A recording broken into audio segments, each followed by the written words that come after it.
The tall stranger stood in the middle of the trail, his dusty black boots stuck into the ground, his shoulders tense. Hiding his colt, the stranger looked down at the ground, his eyes covered by the brim of his hat. His black hat matched the rest of his clothes. Black wool shirt, black gun belt, black denim pants, and black leather vest. In the midday sun, as the heat rose from the ground, the stranger seemed a wavering shadow. His horse bristled at the noise of two riders coming down the hill and approaching on the same trail. Snorting, the stranger's horse whipped his head around, his eyes following the approaching riders. "Mister, you're standing in the middle of the road. Could you move a little?" The rider waited for the stranger's answer, resting his hand on his six-shooter pistol. "What do you think, Blair?" "Have you seen him before?" his companion asked. "Yeah, Dex, I've seen him before," the one called Blair said. He stared at the man in black, his right hand carefully removing the leather strap from the trigger guard of his dark blue Colt. "Okay, who is he?" Dex hissed, concern in his eyes. "It's Chase Sanborn," Blair muttered, his hand hovering over the polished grip of the gun. "Good God." "God had nothing to do with it," growled the man in black, his hat slowly lifting, revealing pale blue eyes, eyes devoid of any emotion or mercy. "What's the problem, Sanborn?"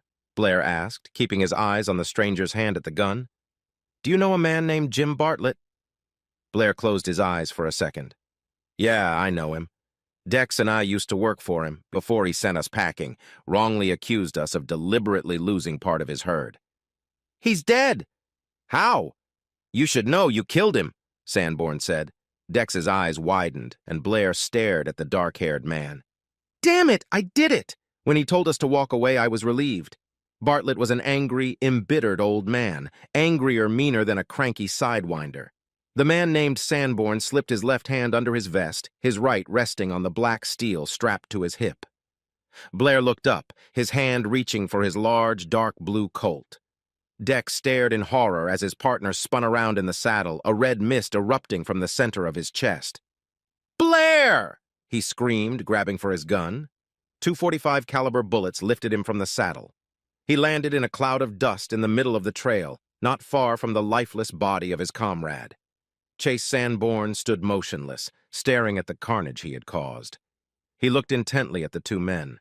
Their horses had galloped away after the shooting, and now both bodies lay across the trail, Blair's gun clutched in his hand. Dakota snorted, his left front hoof scratching on the dirt. Sanborn turned and headed for the stallion. Without looking back, he grasped the saddle bow with his left hand, slid his left foot into the stirrup, and slid into the black leather saddle.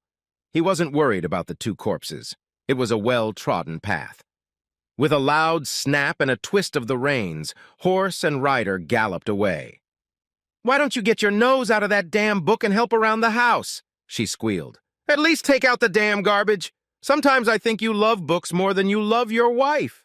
Jack sighed and thought, "At times, dear wife, at times," and put the book away. "Damn, woman, you're in rare form for a Saturday afternoon. I usually manage to read a couple chapters before you start screaming." He rose from his chair, staring at the novel he'd been devouring for the past 2 days. "Good reading," he reflected. "Gotta keep going." As he entered the kitchen, he heard Em, short for Emma, fiddling around in the living room, moving furniture and everything else around to clean the house. He wrinkled his nose at the rattling and the sound of breaking glass. Indeed, a piercing shriek crashed into his skull. "Oh, God, God, no!" He knew better than to ask than to give her another reason to point out how indifferent he was. "What's wrong, sweetheart?" "Oh, Jack!" My crystal flamingo slipped off the table and fell to the floor. "It's shattered," she exclaimed. She was kneeling on the tiled floor, holding the largest remaining piece in her hands. Inwardly, he smiled. He hated that monster, but he knew it meant a lot to Em. David Preston, her boss, had given it to her at the last corporate banquet. Thinking of Preston, Jack frowned. Em's boss was a real pussy and shit messenger. Jack knew Preston was always sniffing around Em, always giving her gifts like that fucking crystal flamingo. Trying to sound as sincere as possible, Jack tried to calm his distraught wife. "I'm so sorry, baby. I know how much you liked it. Wasn't it a gift from Preston? You know, The one from Santorini, Greece. Em nodded, holding most of the shards in a kitchen towel. Sniffling through her nose, she said quietly, Yes, yes, it was, but it wasn't the expense, it was the mood. Preston remembered how much I love flamingos.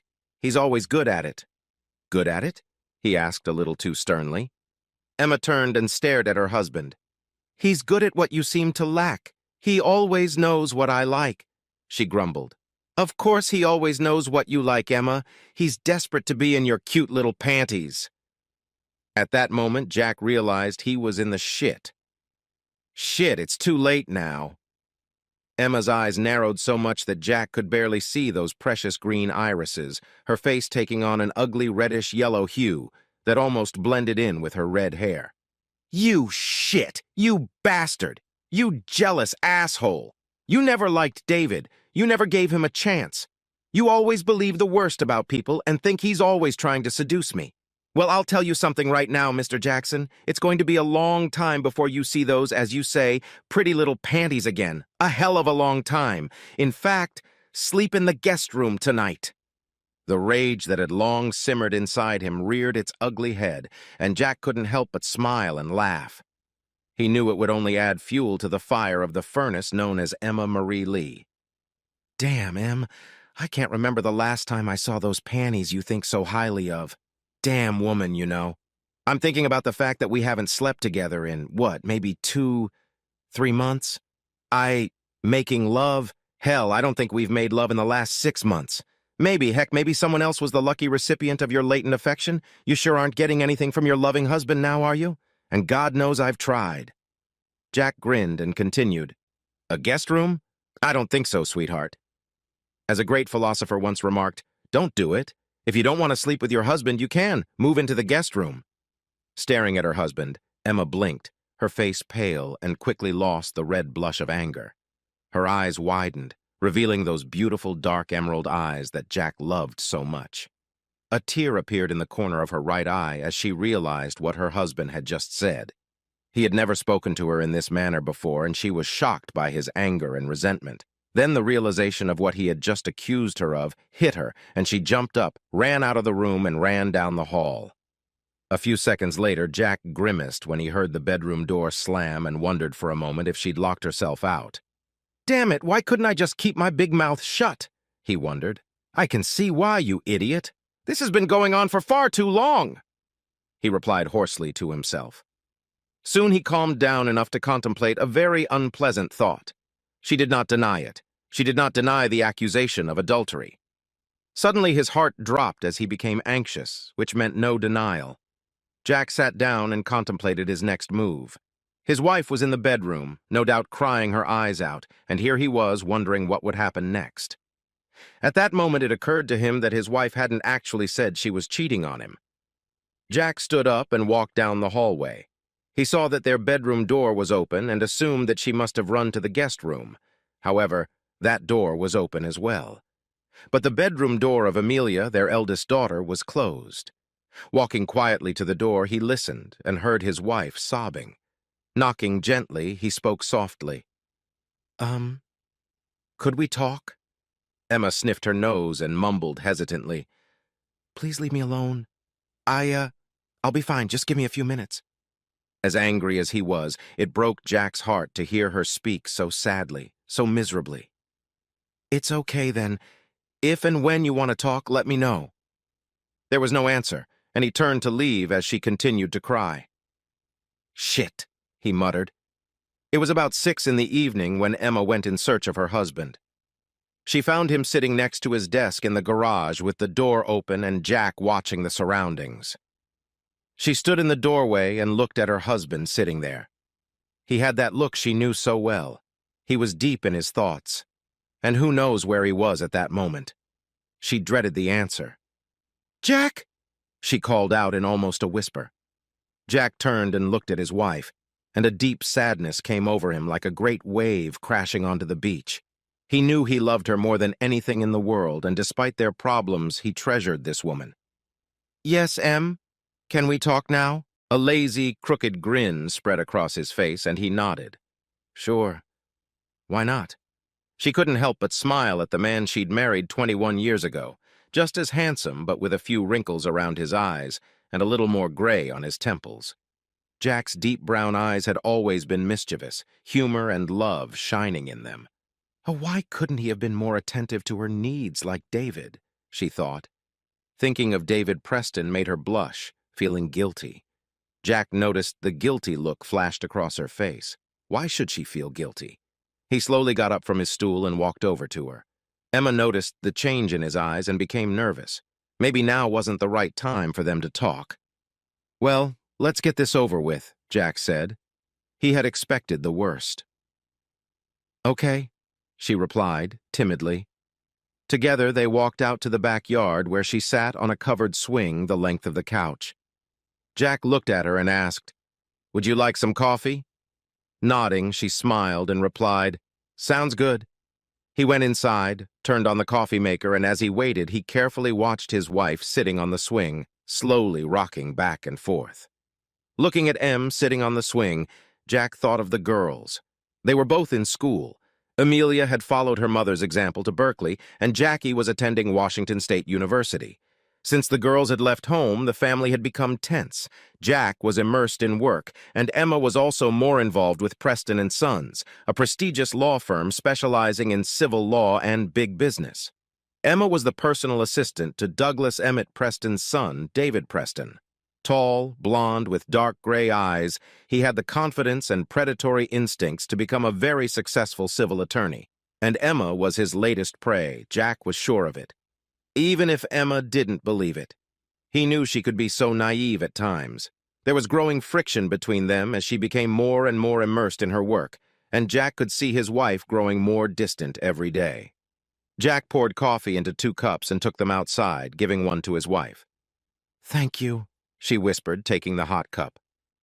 "Any time," he replied, and she looked at him for a moment before shifting her gaze to the mass of purple, red, and orange bougainvillea growing along the back wall. Jack sat down on a stool next to the swing and waited.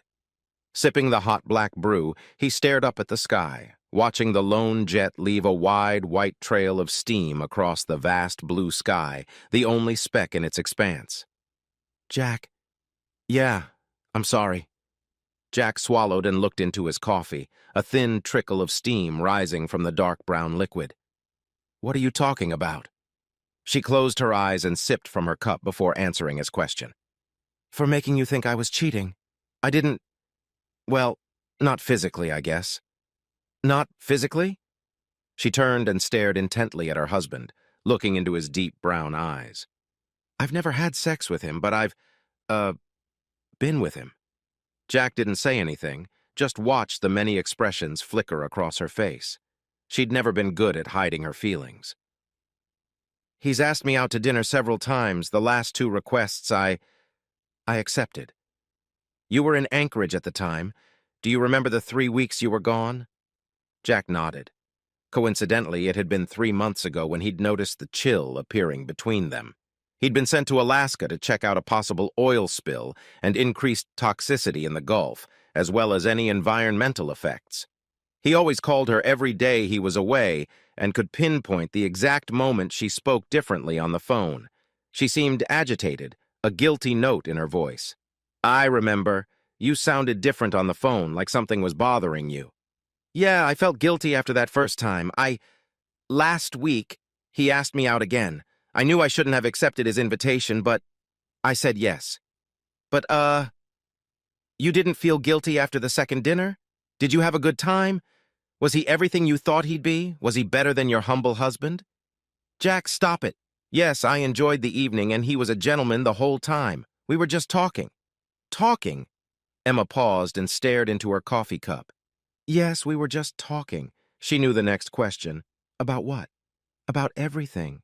We talked about the law firm, about my future, about me and you. We talked about girls. What about you and me?"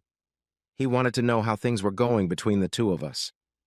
"David told me that the firm was thinking of promoting me to the position of executive manager of the firm, and he wanted to know how good our family life was." "So?" Emma turned away, looking up at the sky. "I told him that you and I had some issues to work out. I told him..." "Told him what, Emma?" I told David that I think you believe that your job, your career, is more important to you than your family. More important than me. I'll bet you 10 to 1, Emma. He suggested that I was probably having an affair, didn't he? At first she was about to deny that Preston had said those exact words, but she nodded and said, "Yes, he did say it. But please believe me, Jack. I never thought about it for a second. I know you'll never have an affair, you'll never cheat on me. He didn't say anything else." Anything else? I could hear the irritation in his voice. Emma closed her eyes for a moment before continuing. Yes, he asked me to accompany him on a business trip to Vancouver. You know what he wants, don't you, Emma? Jackson Lee, you always think the worst of people. He needs me to go with him to be his assistant during important negotiations. It's part of my new duties as executive manager. Her face flashed with anger. It was a common occurrence for Emma lately. Okay, Emma, I get it. You've had dinner with this man twice, and now he wants you to go with him. For how long? She looked down and quietly replied, 3 days. So, what do you want from me, my blessing? I don't need your blessing, Jack, but I wanted you to realize that this is just business. I know I was wrong to agree to have dinner with him without telling you. That's why I'm telling you now. Jack just stared at Emma. She was very cocky, that was for sure. Well, it was time to finish her off. Okay, do it. Do whatever you want, Emma. Obviously, whatever I think means shit to you. It doesn't. Let me finish. And yes, it's true. For the past 6 months, we've barely been a loving couple. I don't know why. Yes, I've been very busy with this latest project in Alaska, but before you always understood me. Suddenly everything changed, and not for the better. I found out you've been on 2 dates. Oh, you're apologizing for not telling me, but you obviously don't regret going out with that jerk. Oh, great. Here's the deal. You're going on your 3-day business trip with that pussy. I think I might have a few dinners with a friend myself. Maybe even take a business trip back to Alaska. I think Marie would like to finally get some field experience. Emma stared at her husband. Marie? Yes, you remember Marie? She's that new environmental engineer we hired. You met her at the last picnic. Long blonde hair, blue eyes. Remember? Emma did remember. Marie was gorgeous and young, and she remembered how the girl kept talking and talking about how much she had learned from Jack. You can't be serious. You're only saying that to make me jealous. So why would I do that? Obviously, I shouldn't be jealous of this jerk right now, should I? No, of course not, she said a little too quickly. Damn him, she thought. All she wanted was to be alone with herself and enjoy the attention of a man who knew how to treat a woman. She wasn't going to do anything but have dinner with this man. But here was Jack saying exactly what she was saying, and she could feel the seeds of jealousy sprouting inside. All right, if that's how he wanted to play it. All right, do what you think is best, Jack. I'm leaving this Friday and I'll be back Monday. Wow, a little early, Emma. Not much for advance notice. Do me a favor before you go on that business trip. What? Make sure you're up to date on birth control. I don't want to feed someone's little mouth. And make him use a condom. You don't want to catch any diseases. Boiling with anger, Emma finished her coffee and stood up. I'd better start packing my things, she grinned wryly. Jack didn't answer. He watched as his wife entered the house. Boiling with anger, he stayed outside. Without warning, he roared and hurled his coffee cup at the wall, shattering the china into pieces. Damn that woman, he muttered under his breath. Thursday night was Arctic in the house. It didn't matter that it was midsummer with typical California weather. Warm and windy, it was frosty between husband and wife. Jack and Emma hardly spoke to each other. She was angry at her husband, and Jack acted as if he didn't care, largely ignoring her and her feelings. Early Friday morning, Emma woke up and immediately realized she was alone. Usually, she always woke up first and made coffee, but this time Jack wasn't there. When she glimpsed his side of the bed, she noticed that his blanket had been pulled up and his pillow was gone. An icy fear pierced her as she realized Jack was awake in bed. Damn it, Jack, where are you? She muttered, throwing back the covers and sliding off the mattress. Searching for her husband, she found his pillow on the bed in the guest room. There was clearly someone sleeping on the bed, but Jack wasn't in the room. She quickly went into the kitchen and found the coffee maker empty. Damn, you didn't even bother to make coffee? Jack? Jack! There was no reply, and she became worried. Back in the bedroom, she noticed a half sheet of paper leaning against their wedding picture on the dresser. She grabbed the sheet and saw that it was written in her husband's handwriting. Emma, I'm sorry I won't be able to see you off. I hope you enjoy your time with David Preston. I'm sure he will take good care of you. Better than me, as you probably think. Well, I think you need that kind of attention. By the way, who besides David Preston has talked to you about this new position? Oh, and speaking of David, I have to admit, I almost confronted this piece of crap about inviting a very married woman, my married woman, to dinner without her husband's knowledge, but I decided he wasn't the problem. The problem was you. It was your decision to accept both invitations. It was your choice not to tell me. And now you've decided to go away with him for 3 days. All he did was wave a carrot around. You're the one who took the bait. I'm going away for a week, so I won't be home when you get back from your little interlude. I'll be in Valdez. Last-minute company request, sorry for the short notice. If there's an emergency, call me on my cell phone. By the way, when I get back, we have to sit down and discuss who gets what, and what to tell the girls. Have fun with Preston. Jackson Nathan Lee. Ooh, what an asshole, she screamed, crumpling up the piece of paper and throwing it at the wall. I'm just willing to bet he's taking Marie with him, she spat out. Fuck him, 2 can play at that. She stopped halfway through her sentence. Sit down and see who gets what. What do I tell the girls? What the hell? She knew exactly what he meant. She flopped down on the bed and stared at the crumpled piece of paper. Tears flowed as she realized Jack was telling her it would be over if she went with Preston. Then she thought of Marie and her husband, and her eyes narrowed and her eyebrows frowned. That's not going to happen, she thought. The airplane slowly approached the VA aviation terminal. As soon as the plane came to a stop, Jack and Marie gathered their carry-on luggage and jumped out of the 12-seat plane. Half an hour later, they were standing in the lobby of the Best Western Hotel. Marie stepped aside as Jack checked in at the front desk. When he returned, he handed her the key and grabbed her luggage. Entering the elevator, they headed for the room. When Marie got off on her floor, Jack watched her walk out, dragging her travel bag behind her. He wondered how she would act tomorrow. They were to explore the waters of Port Valdez through Valdez Strait, which flowed into Prince William Strait, so it promised to be a long and busy day. Later, sitting in a chair by the hotel room window, he looked out over Port Valdez. It's really beautiful here, he thought. An image appeared in his mind, Emma looking at him with her green eyes. Why? He muttered. Why would she do that? Marie, take the bucket. Make sure it's strapped down before you collect the samples. Marie Lassan nodded and, biting her lower lip, lifted the heavy bucket from the swaying deck and shuffled to the railing, dragging the nylon rope behind her. Ready? She nodded, and Jack said, Okay, go ahead. She tossed the clear plastic bucket overboard, hearing a splash as it hit the surface of the churning sea. The bucket immediately disappeared beneath the waves. She immediately grabbed the rope. With all her might, she was able to pull the bucket to the surface, but ran into trouble, dragging the bucket along the hull. Here, let me help you, Jack exclaimed, putting his arm around the diminutive woman and pulling on the rope. With his help, she was able to pull the bucket onto the deck. Good job, Marie. By the way, never be afraid to ask for help. Okay? Nodding, she muttered, Okay, Jack. A few hours later, they headed for port, getting dozens of water samples from the Prince William Strait and Narrow Strait areas, and finally Port Valdez. How's it going? Jack asked, watching Marie rubbing her hands through her thick coat. I'm fine. A little cold, I guess. Damn it, woman, I'm freezing too. I can only imagine how you're coping. Marie smiled, her face almost completely hidden under a thick hood lined with fur. She sat on the bench in the deck house while Jack steered the 55-foot boat into the bay. He stared intently at the shoreline of the strait as he steered the vessel.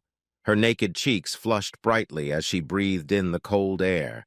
When she exhaled, she saw a vaporous mist of breath drift off her lips. Jack looked back at her and said, We'll be back at the hotel soon. Just think about enjoying a nice hot spa. Damn, I can't wait, Jack, she wheezed. And she really couldn't wait. All she could think about was being with Jack Lee.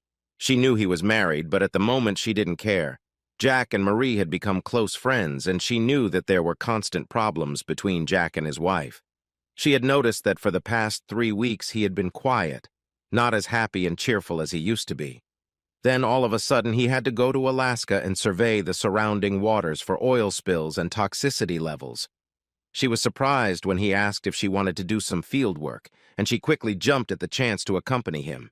Maybe this was the time when she would finally be able to crack his stone exterior. God knows she'd already tried, but he never took a hint. A smile slid across her frozen lips as she thought, maybe tonight is the night. Securing the boat, they collected the samples and placed them in the lab before returning to the hotel. Once back, Mary and Jack entered the elevator. The doors closed and they began to ascend. Jack? Yes, Mary? Am I attractive? What? Caught off guard, Jack could only stare at this gorgeous creature. She wasn't just attractive, she was downright dangerous.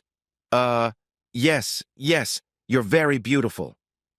Are you sure? He could see the longing in those big blue eyes. Yes, Marie, you're a very beautiful girl. In fact, a beautiful young woman. She moved closer to him. Her large parka was unbuttoned, revealing a taut body beneath a thick sheath. Do you find me pretty?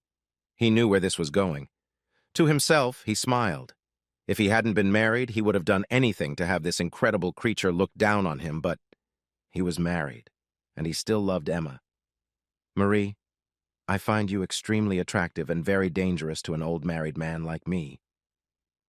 I know things haven't been going well between you and Emma lately, Jack. I want you to realize that I'm here for you anytime, anywhere, any way you want me to be. Jack, I really like you, and I find you very, very attractive. I'm not asking for a commitment. I just want you to know that, I'm here for you. With those words, she walked over to him, stood on tiptoe, and kissed him gently on the lips. The elevator stopped and the doors opened. Standing at the door, preventing the elevator from going up, she stared at him. She reached out and ran her fingers gently down his cheek, touching his 2-day stubble. After a couple seconds, she said, You know my room number. She stepped out of the doorway and let the elevator close, her passionate blue eyes remaining on him as the doors closed. Oh my God, he exhaled as the elevator continued to the next floor. Jack knew Marie liked him, but not to this extent. Shit, he thought. I'm in trouble. I have at least 3 more days with this woman. At that, he couldn't escape the image of those well-built breasts straining against her red cotton cape as she unbuttoned her parka. Entering his room, he threw off the parka and pulled his wool-knit shirt over his head. Damn it, I should have seen this coming, he reprimanded. He walked into the bathroom and turned on the hot water. Damn it, I should have taken a cold shower instead of a hot one, he muttered as his little brain went into overdrive, harder than it had ever been in a long time. Undressing, he checked the water and stepped into the shower. He started by shampooing and then soaped the rest of his body. As his hands rubbed soap on his crotch, he felt a hard-on. Shit, he moaned as his hand began to slide over the hard flesh. The soap was a nice lubricant. He enjoyed the sensation. As he started stroking himself, he realized something was wrong. Another pair of hands grabbed his manhood, stroking his slippery flesh. He could feel the fullness of her breasts with his back. Oh, shit, he thought. How the hell did she get here? Marie, I'm so sorry. I can't do this. I'm happily married to... He stopped short, turning to face her. Marie? I don't think so, Buster. You're mine and you'll always be mine, okay? Emma, how? I thought you were in Vancouver with Preston. He stared at her naked figure standing before him, his eyes tracing the water that flowed over and around her stunning breasts.